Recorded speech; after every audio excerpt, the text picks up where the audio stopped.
जय हिंद। मैं सुनील यादव। आज 23 जून है। 2 दिन के पश्चात में आपका पेपर है।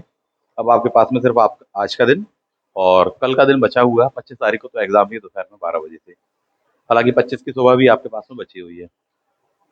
कुछ विषयों पर चर्चा करेंगे और कुछ विचार अपने में रखना चाहूंगा, इसलिए ये वीडियो शूट कर रहा हूँ। यूनिट नंबर 1 और यूनिट नंबर 9 को लेकर के बहुत सारे विद्यार्थी परेशान थे कि बोले सर किसके हेड कौन क्या है, वो थोड़ा सा कंफ्यूजन हो रहा है। उसमें से खास खास कौन से हैं जो कि याद रखने चाहिए वो बता दीजिए। दूसरा कि अब एक संकट उत्पन्न हो रहा है, कितना सारा पढ़ लिया है कि खुद को ही नहीं समझ में आ रही है कौन सी चीज कहाँ पर है। खा तो बहुत कुछ लिया, पचाएं कैसे क्या। तो एक संकट वो है। और माइनस मार्किंग को लेकर के कैसे क्या डील करें, तो उसके लिए मैंने कहा कि चलो कुछ बता दें। कितने क्वेश्चन अटेम्प्ट करने चाहिए, एक क्वेश्चन ये भी है। तो एक एक करके बात करते हैं, है ना। चलिए सबसे पहले हम बात करेंगे जो लिस्ट है यूनिट 1 की, वो आपको मैं प्रोवाइड कर रहा हूँ। इस वीडियो के डिस्क्रिप्शन बॉक्स में इसका लिंक दिया होगा, उसको डाउनलोड कर लेना था। ठीक, सामने आप लिस्ट देख रहे हैं।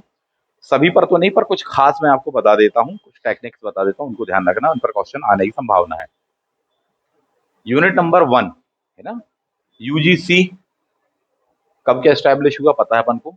चेयरमैन कौन है, एम जगदीश कुमार जी हैं। इसमें क्या ध्यान रखना साहब जी, एम जगदीश कुमार जी का पूरा नाम क्या है।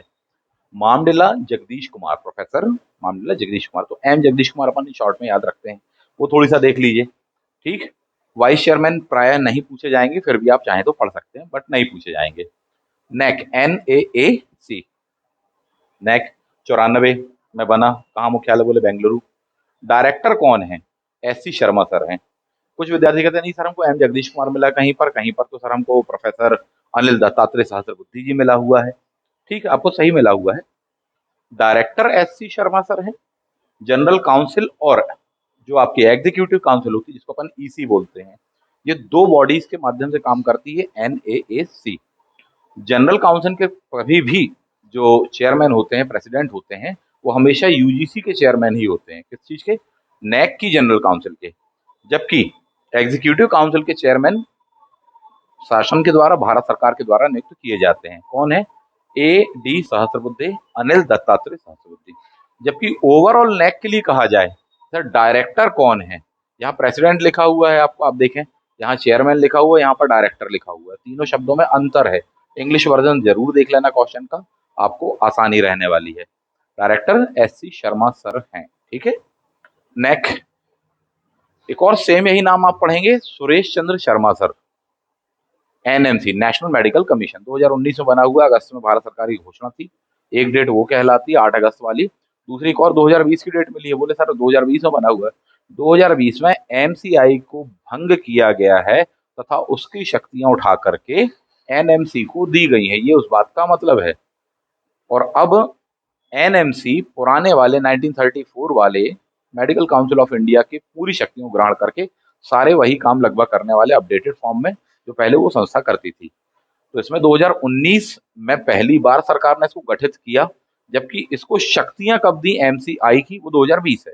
ये इसलिए डेट का अंतर कहलाता। नोट्स में दोनों बातें दी हैं। कई विद्यार्थी परेशान हो रहे हैं, उसके बावजूद भी मैसेज आप कर रहे हैं। नेक्स्ट आ जाएंगे NCT। ठीक। तो अच्छा, मैं ये कह रहा था आपसे कि NMC के जो है सुरेश चंद्र शर्मा, ये अलग सर हैं, ये भी SC शर्मा सर हैं, और आप भी SC शर्मा हैं। अलग अलग व्यक्ति हैं। ठीक है, नाम सेम है, अलग अलग व्यक्ति, इस बात को ध्यान रखना। AICTE, TS सीताराम सर हैं, चेयरमैन है। ठीक, जबकि वाइस चेयरमैन आपको दिया नहीं, पूछेंगे वाइस चेयरमैन, केवल चेयरमैन बस पूछेंगे। तो ये ध्यान रख लें आप। NAC नहीं भूलना, UGC मत भूलना साहब। ठीक है, जो भी खास खास पॉइंट है उनको देख लीजिए जो बता रहा हूँ आपको। NCTE 95 वाला। ठीक है, प्रोफेसर योगेश सिंह चेयरपर्सन है। अच्छा, ये जो मैं बता रहा हूँ ये मैंने सर्च करके बनाया हुआ है, इसमें गलती हो सकती है, पहले से ही ध्यान रखें। बिल्कुल मिस्टेक हो सकती है, मुझसे भी मिस्टेक हो सकती है, इसमें कोई दो मत नहीं है। फिर भी आप अपने स्वाविवेक का प्रयोग करें, हो सकता है मुझसे या टीम से कहीं गलती हो गई हो। इस बात के लिए थोड़ी सी संभावना बाकी रखना। नहीं तो विद्यार्थियों या कई लोगों का मैंने देखा है कि साहब टफेस्ट काम करके दिया, 20 25 50 लोगों की लिस्ट बना कर दी, उसमें से एक गलत दे दी, तो 49 को अप्रिशिएट नहीं करेंगे, वो एक के पीछे पड़ जाएंगे। ठीक है, और उसमें कई ऐसे वर्ग भी शामिल होते हैं जिनके हित कहीं ना कहीं प्रभावित हो रहे होते हैं अपन से। तो ये सिंपल सी चीजें हैं साहब जी, और उनके भी चाहने वाले बहुत सारे होते हैं। तो अपने स्वविवेक का उपयोग करना। मैंने जो बना करके दिया है ये कोई अंतिम नहीं है और बिल्कुल फाइनलाइज नहीं है, आप अपने हिसाब से देख सकते हैं साहब। जो मुझे उचित लगा इतने कम टाइम पर बनाकर देने का लिस्ट, वो मैंने आपको दिया हुआ है। काफी क्रॉस चेक भी इसको किया हुआ, बट फिर भी maybe human tendency mistake हो सकती है ना। NCT professor Yogesh Singh sir हैं। Bar council of India, Bharat वाली जो उनके हैं मनन कुमार मिश्रा सर चेयरमैन। जबकि मध्य प्रदेश के संदर्भ में यदि हम बात करें, state bar council of Madhya Pradesh, दोनों ही एडवोकेट एक्ट 1961 के तहत बनी हुई है। इस बात को आप ध्यान रखना, धारा नंबर 3 और 4 ध्यान रखना, ठीक है। पहले स्टेट वाली आएगी, धारा नंबर 3 पर, 4 नंबर पर आती है सेंटर वाला, ये पॉइंट हमेशा ध्यान रखना। ऐसे ही सदस्यों के संदर्भ में धारा नंबर 6 और 7 आप देख लेना एडवोकेट एक्ट की। प्रेम सिंह भदौरिया सर दिया हुआ, उनकी ऑफिशियल वेबसाइट पर दिया हुआ, आप चेयरमैन हैं। इंग्लिश वाले में देखोगे आपको अलग मिलेगा साहब जी, हिंदी वर्जन पे हो सकता है उतना अपडेट ना किया जाए, तो इंग्लिश वर्जन बिलीव करना, ऐसा मेरा मानना है साहब, ठीक है। तो Madhya Pradesh state bar council Prem Singh Bhadauria sir हैं। जबकि भारत के संदर्भ में यदि हम बात करें तो मनन कुमार मिश्रा सर हैं। ये काफी चर्चा में रहे हुए हैं, लगातार चुने गए हैं साहब, इस बात को ध्यान रखना। Pharmacy council of India Montu Kumar Patel ji हैं, गुजरात से बिलोंग करते हैं। ICAR 1929 हिमांशु पाठक सर हैं। वेटनरी काउंसिल ऑफ इंडिया, ठीक, देख लीजिएगा साहब जी, under the veterinary council act 1984 लग गया, वो टाइप हो गया, 48 आएगा वहां पर, इसको सुधार लेना। नेक्स्ट आते हैं उमेश शर्मा सर हैं। National council of education research and training, professor Dinesh Prasad Saklani, NCERT 1961 1 सितंबर को जो बना हुआ है, आप हैं। DST S चंद्रशेखर सर हैं सर, 1971 का है। Department of bio science and technology 1986 में बना हुआ है, राजेश गोखले सर हैं। गोखले सर सचिव हैं, सेक्रेटरी हैं, ध्यान रखना, अलग अलग पद होते हैं वहां, डायरेक्टर नहीं होता, वहां पर सचिव पद होते हैं, मंत्रालय के अधीन आते हैं, मंत्री महोदय होते हैं, इन बातों को ध्यान रखना। नेशनल इंफॉर्मेटिक्स सेंटर 1976 राजेश गहरा सर हैं, ठीक, डायरेक्टर है वो। Commonwealth of learning Asha S Kanwar ji है, बहुत महत्वपूर्ण नाम है, थोड़ी सा देख लेना, COL कनाडा वैंकूवर इत्यादि वगैरह। UNESCO Audrey Azoulay. जबकि हम बात करें यूनिसेफ, ठीक, यूनिसेफ कैथरीन रसेल करके दिया होगा। UNO बहुत महत्वपूर्ण कहलाता है साहब जी, एंटोनियो गुटरेस जी हैं, पूछ लेगा कौन से क्या देश, पुर्तगाल वगैरह, प्रिपेयर रहिएगा। ADB में थोड़ी सा अपडेशन देख लीजिए, टोटल मेंबर कितने हो गए, 68 मेंबर हो गए, पहली बात तो। न्याउ न्यू जो कहलाता है साहब जी, 68वां 68वां सदस्य बना गया है, ठीक है। जबकि अगर हम बात करें एशिया के संदर्भ 49 एशिया और पैसिफिक रीजन से वो बिलोंग करता है, ऐसा मतलब है। तो 68 मेंबर हैं अभी वर्तमान में, डेट वेट देख लें एस्टेब्लिशमेंट की। एम असाकावा कौन है, एम असाकावा हमेशा जापान से ही होते हैं इसके, ठीक। वर्ल्ड बैंक में अपन देख लें, अजय बांगा सर भारतीय मूल के हैं, हालांकि हैं अमेरिकन, बट हैं भारतीय मूल के। नया करंट में चर्चा में बहुत महत्वपूर्ण नाम कहलाएगा, तो ये कुछ खास नाम थे यूनिट 1 को लेकर के, ठीक, जो मैंने मुझे लगा चर्चा करनी चाहिए। यूनिट नंबर 9 पर भी कमीशन वगैरह को लेकर के परेशान हुए कई विद्यार्थी। MP admission and fees regulatory जो कमिटी है आपकी, ये दो नाम एक से लगते हैं, इसमें कंफ्यूज हो जाते हैं। यहाँ पर ध्यान देना, ये निजी विश्वविद्यालय व्यावसायिक शिक्षण संस्थान लिखा है, जबकि यहाँ पर ये निजी व्यावसायिक शिक्षणालय करके लिखा हुआ, लेकिन ध्यान दो ब्रैकेट में ये स्थापना वाला है, जबकि ये प्रवेश का है, प्रवेश का विनियमन है ये, जबकि ये वाला, दोनों 2007 के हैं, बट दोनों अलग अलग बातें हैं, इस बात को समझ लीजिएगा, ठीक है। तो जो प्रवेश वाले हैं उनके नाम है रविंद्र सर, रविंद्र कन्हेरे सर हैं। जबकि जो स्थापना वाले हैं वो भारत शरण सर सिंह सर हैं। तो भारत स्थापना भारत सर या Bharat sir. Madhya Pradesh human right commission, ठीक, मनोहर ममतानी सर नए चयनित हुए हैं, कई बुकों में पुराना आपको मिलेगा, पहले वो मेंबर के रूप में बताए जा रहे थे, एक्टिंग चेयरपर्सन के रूप में, देख लीजिए। Madhya Pradesh state women commission Shobha Ojha की जी को नाम को लेकर के कई जगह आपको मिलेगा, बट स्टेट गवर्नमेंट ने उस चीज को मना किया हुआ है, विवाद का वो विषय, नियुक्ति नहीं हो पाई, इसलिए उनका नाम नहीं दिया, शोभा ओझा जी। रीजन वही कि सर उस जमाने में कांग्रेस की सरकार थी, 2020 में उन्होंने अपॉइंट किया, बाद में नई गवर्नमेंट आई तो उन्होंने मना कर दिया, उस पर अपन नहीं पड़े। Madhya Pradesh schedule caste commission Anand Ahirwar sir हैं। जबकि Madhya Pradesh schedule tribe ST Gajendra Singh Raju Khedi sir हैं, SC आनंद सर हैं, ST गजेंद्र सर हैं। Madhya Pradesh minority commission Niyaz Mohammad Khan sir करके दिया होगा। Madhya Pradesh backward class commission Gauri Shankar Bisen sir हैं, मध्य प्रदेश के संदर्भ में देख लें। Backward classes and minorities welfare, कोई भी लेटेस्ट डेटा अपन को ऐसा नहीं मिला है, मिला भी तो कंट्राडिक्शन काफी उसमें क्रिएट हो रहा था, इसलिए जी नहीं। इन चीजों को थोड़ी सा ध्यान रखना, सबसे पहली बात ये है ना, बस यही लिस्ट है। तो ये यूनिट नंबर 9 में जो आपको कमीशन वगैरह दिए हुए हैं उनके बारे में आपको ये डिटेल मैंने बताई। इसका पीडीएफ आपको मिल जाएगा, डिस्क्रिप्शन बॉक्स में जाना, वहां पर लिंक दिया हो, उसको डाउनलोड कर लेना जो भी इस वीडियो को देखे। ठीक है, नए बैच अवेलेबल हैं अपने पास में। ठीक, एफएलटी अभी भी लोग लगा रहे हैं, इस बात समझो। एफएलटी के बारे में, ये जो है एफएलटी, एफएलटी के बारे में पहले ही कह चुका हूं। अब आपके पास में समय इतना नहीं है कि आप एक एक क्वेश्चन को लगाएं, तो क्या करें, आप पूरी पूरी एफएलटी विथ क्वेश्चन और आंसर जो हमने फॉर्मेट दिया हुआ है, ठीक है। टेस्ट पेपर एक अलग सेक्शन में देते हैं, टेस्ट सेक्शन में, जबकि स्टडी मटेरियल वाला जो सेक्शन होता है वहां पर क्वेश्चन पेपर विथ आंसर होता है। यानी पहले का आंसर क्या है, 25वें का आंसर क्या है, 50वें का आंसर क्या है, विथ आंसर की होता है, प्लस डिटेल भी होती कुछ क्वेश्चन में जिनमें लगता है कि हाँ डिटेल बताई जानी चाहिए। तो वो आपको वहां पर दिया हुआ है। जो भी एफएलटी लिए हैं बाद में, अभी भी ले रहे हो, मान लो ऐसी कोई इच्छा लेना है तो कोई बहुत बड़ी चीज है, कोई कसर बाकी क्यों छोड़ो, आप तो सीधे उठा के पढ़ लेना उसको as a notes, as a notes. अब टेस्ट पेपर भूल जाओ, अब आप उसको क्या यूज करोगे, एज अ नोट्स। तो कई चीजें जो आपको नोट्स में कवर नहीं हो पाई होंगी इधर उधर, वो आपको वहां मिल जाएंगी, और उससे कम से कम दिमाग में बनेगा कि इतने बड़े टॉपिक में हमको सबसे महत्वपूर्ण चीज कौन कौन सी याद रखनी है, वो आपको सीधे वहां पर मिल जाएगा एफएलटी वाले में, क्वेश्चन और उसका आंसर। ठीक, क्योंकि सब कुछ नहीं आ जाएगा, एक अधिनी में 25 धाराएं 50 धाराएं तो सबकी 10 धाराएं पूछे नहीं, जो सबसे खास है वो क्यों है, अब उसका समय नहीं रहा बताने का। वो खास क्यों है वो जाने दो, ये वाली खास है आप तो चढ़ा लो दिमाग में। ठीक, जैसे अभी आपको ये लिस्ट बताई, ये वाली खास है, आप चढ़ा लो। क्यों क्या कैसे, अब तो वो तो भूल जाओ, लास्ट मोमेंट आपके सामने है साथ। ठीक, ऐसे ही टेस्ट सीरीज में भी आपको जो दिया गया है बिल्कुल पढ़ लो आप तो उसको एज अ नोट्स, बिल्कुल फालतू। अब नहीं है टाइम आपके पास में, पहले आपको करना था, बहुत सारे लोग संपर्क में नहीं आ पाए जो भी वजह रही हो।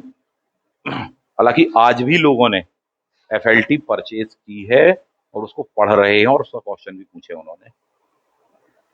ठीक है, जिसको जो लगे, क्योंकि पढ़ चुके जितना पढ़ना था आप जी। ठीक है, इस पर ही बात करेंगे। तो ये बैचेज अपने पास में अवेलेबल है, हिस्ट्री ऑप्शनल असिस्टेंट प्रोफेसर के लिए, सेट वेट के लिए आपको मिल जाएगा, इस बात को ध्यान रखना।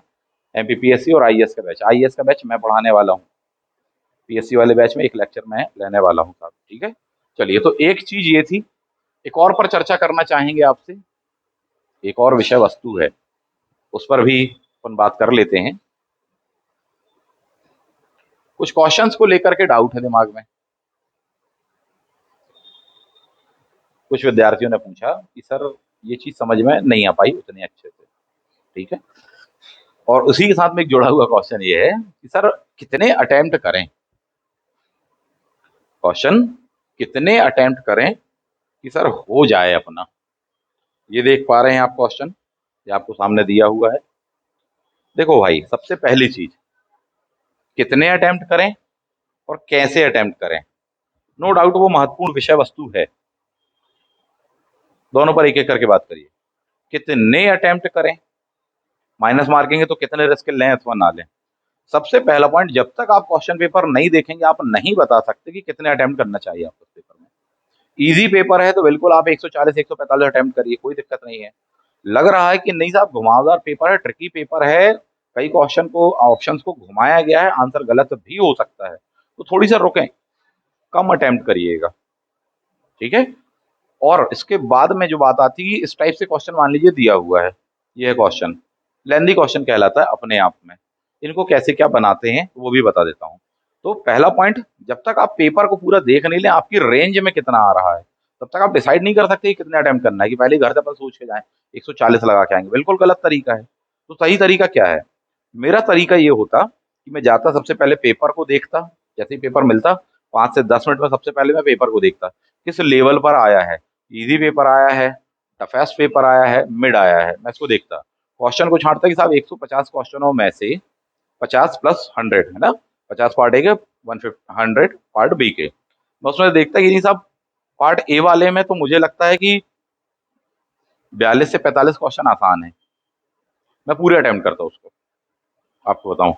ठीक, 5 क्वेश्चन लगते कि साहब गलत हो भी सकता, तो 5 में से मान लीजिए कि 2-3 क्वेश्चन ऐसे होते हैं जिनको देख के लगता है कि साहब ये तो अपन ने कभी सुना ही नहीं है, हो सकता है, हो सकता है अपन ने कभी सुना ही नहीं है, बिल्कुल उनको मत छूना, जबरदस्ती तुक्का मारने की कोई जरूरत नहीं है कि अपन ने कभी सुना ही नहीं है और जबरदस्ती अपन उसको लगाए कि चलो कुछ तो लगा ही दो।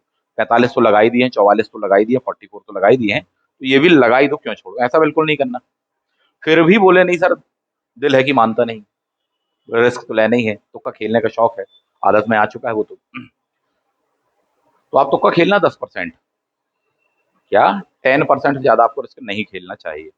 यानी कि उसके बाद में भी आप 3 क्वेश्चन 2 क्वेश्चन, हालांकि आपने लगाए हैं 40 42 45, जो भी आपकी श्रद्धा भक्ति भाव क्षमता रही हो, 10% से ज्यादा मत खेलना, मैं ये कह रहा हूँ। तो जैसे मान लीजिए 44 लगा दिए, 6 बचे हैं अभी पार्ट ए में, तो मैं देखता ही साहब इसमें कौन से ऐसे जो कभी सुने नहीं, बोले ले दे के 3 है, तो बोले वो तो अलग कर दो, बचे कितने, 3। 3 जो क्वेश्चन बचे हैं, क्या वो वाकई में ऐसे कि 50-50 हो सकता है? हाँ, यदि हैं, तो फिर मैं उनमें लॉजिकल वे में तुक्का लगाता, ऐसा मेरा तरीका होता। आप अपना तरीका देख सकते हैं साहब जी। अपने आप ऑटोमेटिकली वो 10% समथिंग के आसपास वो आ रहा है, ठीक। मान लो सिचुएशन नंबर 2, बोले सर पार्ट ए में 50 क्वेश्चनों में से मुश्किल हमसे 35 जो हैं वो तो हमने एग्जैक्ट लगा दिए कि हाँ अच्छे से पढ़े हुए थे, 15 क्वेश्चन पे हमको थोड़ा सा डाउट लग रहा है, टफ लग रहे हैं और मीडियम टाइप के लग रहे हैं, तो अपन निकालते उसमें से 15 में से कौन से ऐसे जो बिल्कुल कभी नहीं सुने। बोले सर लगभग 6 क्वेश्चन के आसपास में जो कभी नहीं सुने, सुने ही नहीं है बिल्कुल, मतलब दूर दूर तक अंदेशा नहीं है अपन को, बिल्कुल किनारे करो सबसे पहले तो उनको, बिल्कुल छूना नहीं उनको, दूर से प्रणाम। अब बचे कितने क्वेश्चन साहब जी, उन 6-7 क्वेश्चन को हटाने के बाद में लगभग 9 क्वेश्चन 8 क्वेश्चन अपने पास में बच रहे हैं। उन 8 क्वेश्चन में भी देख लो कोई ऐसा तो नहीं बीच में फंसा हुआ है जो बिरला टाइप का हो, बोले ये गलत हो जाने की संभावना, सिक्स सेंस बोलती है अपनी, इस बात को समझना, सिक्स सेंस आपको एक बार 2 बार चेताती है, तीसरी बार आप फिर भी नहीं मानोगे, बोले नहीं हम तो लगाएंगे, तो फिर वो नहीं बोलेगी। बट सिक्स सेंस आपकी कम से कम 1 से 2 बार बोलती रुक जाओ, वो रोकने का प्रयास करती, मान लेना अपने दिल की अपने मन की, ऐसा मेरा सजेशन है। बिल्कुल किसी की नहीं सुनना, किसकी सुनना, अपनी खुद की सुनना, इस बात को ध्यान रखो। तो जो 7 क्वेश्चन 8 क्वेश्चन 9 क्वेश्चन जो भी हैं, उसमें से फिर भी आपको लग रहे हैं ये 2-3 क्वेश्चन को नहीं छू, तो बिल्कुल मत छूना। बचे कितने साहब जी, बोले सर 5-6 क्वेश्चन बच रहे हैं, ठीक।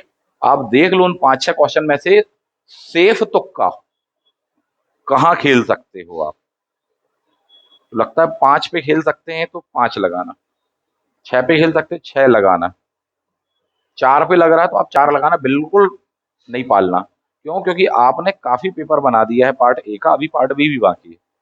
पार्ट ए में उतनी ज्यादा दिक्कत नहीं जाएगी, पार्ट बी में दिक्कत जाने वाली है, ठीक है। तो ये ऐसा तरीका होना चाहिए, और फिर भी एक आइडियलिस्टिक आंसर कि सर पार्ट ए में कितने लगाना चाहिए, मोटे तौर पर पेपर देखने के बाद ही डिसाइड होगा, लेकिन फिर भी आप पूछ रहे हैं, मेरे ख्याल से 40 42 43 के आसपास तो लगा के आते हैं, ठीक। वो देख लेना कि आप किस रेंज तक जा रहे हो, पेपर का लेवल क्या है, ये नहीं कि अपना रेंज आ रही है 35, अपन फिर भी सर ने कहा था 43 लगाते तो लगाए नहीं।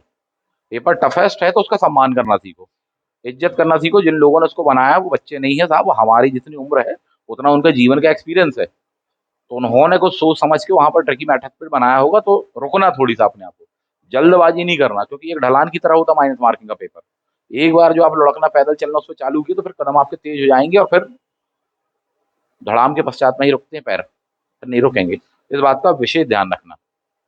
फिर आना पार्ट बी पर साहब जी आप, ठीक है। तो पार्ट ए की कहानी सीधी सीधी है कि 40 42 के आसपास में अपन आराम से इतना बनाएंगे, और 42 अपन को बन रहे हैं, अच्छे खाते बन रहे हैं, तो 1-2 क्वेश्चन 3 क्वेश्चन बहुत हुआ तो 10% कहा मैंने तुक्का खेल लेना, नहीं तो ज्यादा जरूरत नहीं है, ज्यादा जरूरत नहीं है।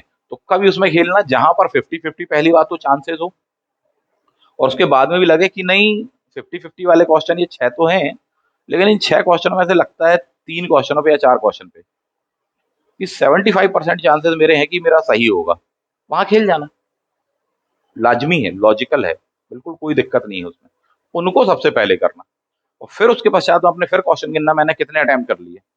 ऐसा तो नहीं कि साहब कम का सोच के ज्यादा अटेम्प्ट कर लिए, होता है, लगा था कि अपन 40 बनाएंगे, पहले ही लगा चुके अपन 45, देख लेना थोड़ी सा, बहुत ज्यादा रिस्क लेने की जरूरत नहीं है, 10% से ज्यादा जो भी आपको पेपर बन रहा है साहब, ठीक। पार्ट ए हो गया, सेम बात पार्ट बी पर भी लागू होगी, कि पार्ट बी के 100 क्वेश्चन आए हुए, 100 क्वेश्चनों में से आपसे 80 क्वेश्चन बन गए हैं, ठीक। 20 क्वेश्चन अब किनारे पड़े हैं, जिनको अपन ने पढ़ तो लिया है, लेकिन फिर उसमें से निकालना सबसे टफेस्ट।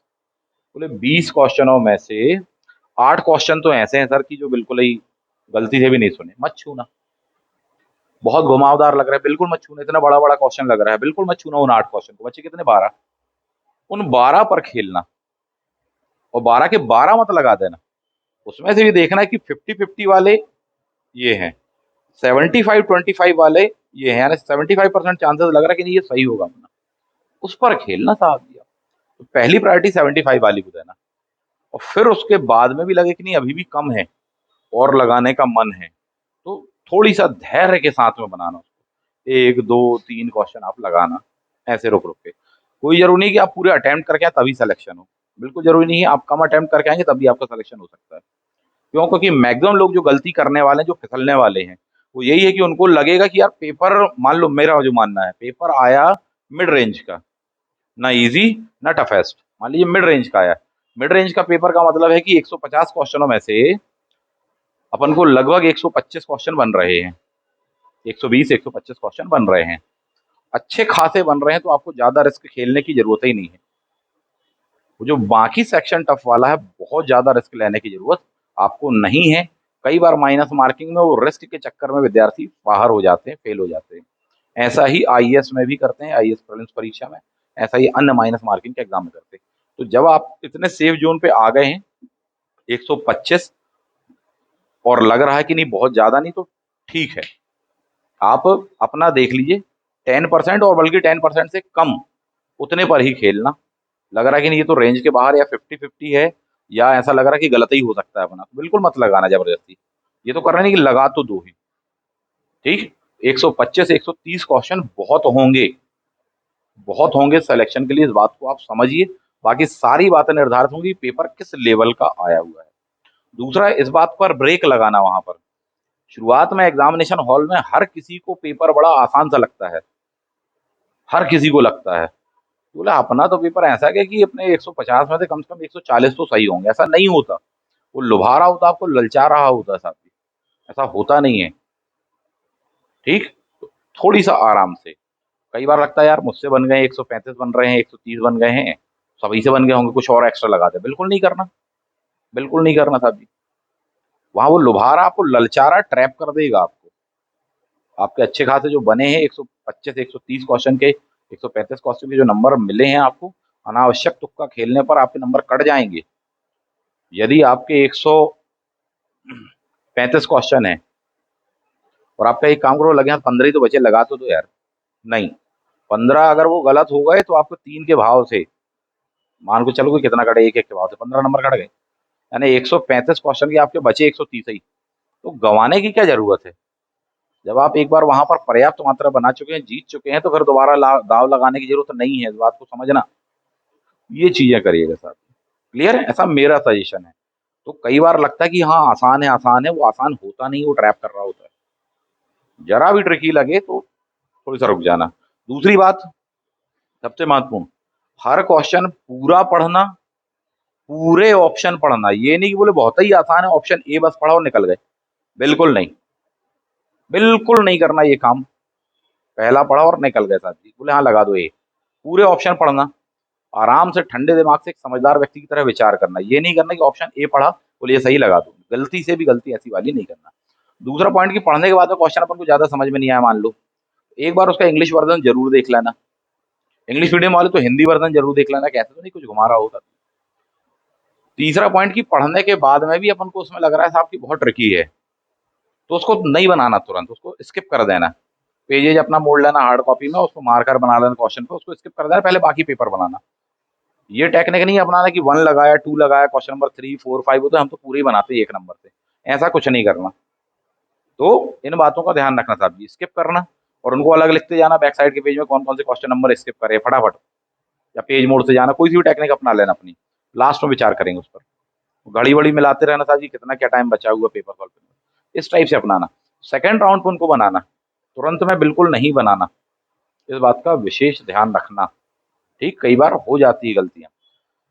एग्जाम देने जा रहे हो तो मध्य प्रदेश का मैप, इंडिया का मैप, भारत का मैप बहुत अच्छे से देखकर जरूर जाना। हमने जितने डायग्राम्स दिए हैं नोट्स में, पार्ट बी वाले सेक्शन और पार्ट ए वाले में, उन डायग्राम्स को, उन लिस्टों को देख के जाना है, इनको देख करके जाना है, इस बात का ध्यान रखना। क्लियर? आगे बढ़ते हैं, और भी कई चीजें हैं, बाद में बात कर लेंगे उस पर, कल एक और वीडियो और बना देंगे तो उस पर बात करेंगे।